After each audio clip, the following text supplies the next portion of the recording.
to hear that as well. But church, understand that Jesus spoke more about hell than he did about heaven. We have a better picture of what hell is than what heaven is, honestly. And without Jesus, hell and judgment loom before you. Without Jesus, and for some it is still looming before them. Without Jesus, every moment moves us closer to destruction. Every moment moves us closer. What is the old saying? We eat, drink, and be merry, for tomorrow we die. That's a pretty bleak picture without Jesus, is it not? That's a pretty bleak picture. Church, understand, salvation is deliverance from the power of sin. Salvation, you want to know what salvation is? Salvation is deliverance from the power of sin. Understand that sin comes about because of rebellion. Rebellion against God. Church, understand. A lot of folks say, oh, you know what? I'm not a liar. I may have those little white lies, but do those really matter? You know what? In God's sight, sin is sin. God does not qualify big sin or little sin. Sin is sin.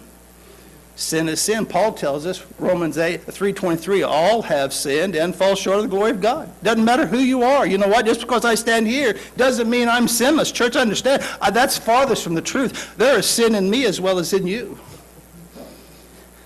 Sin is the problem. All have sinned and fall short of the glory of God. All have sinned. So understand that sin comes about because of because of rebellion against God, rebellion in our hearts. Understand this: if even one area of your life, doesn't matter how small, you think, well, I'm not a big sinner. I don't rebel against God.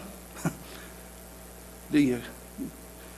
And we could say all kinds of things. I could prove a lot of, But you know what? If even one small area in your life is in rebellion, is against God, is against the Word of God, you're in rebellion.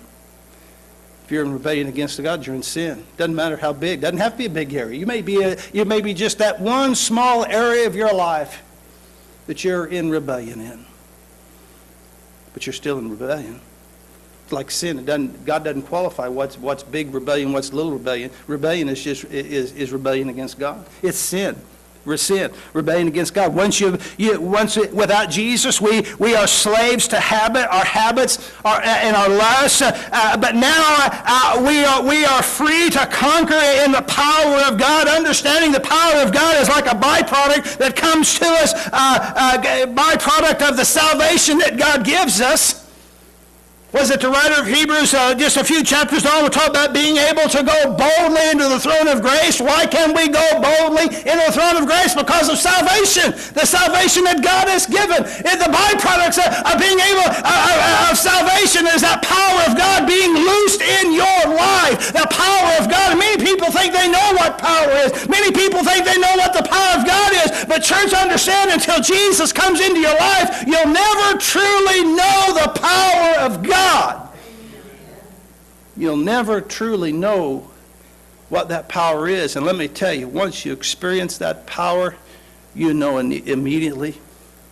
If you've got to ask yourself, have I ever felt the power of God? The answer is probably no. Because when Jesus comes in your life and that power is loosed in you, you will know beyond a shadow of a doubt. You will know beyond a shadow of a doubt. Now we're free. Salvation brings freedom to us to conquer in the power of God. Salvation is deliverance. Understand this, church. It is deliverance from the presence of sin. The presence of sin. It surrounds us. Now literally surrounded with sin's reality. Why is our world like it is? It's because of sin. Why is there bad things happening? It's because of sin. Why is the devil and the demons of hell seem to be running so rampant? It's because of sin.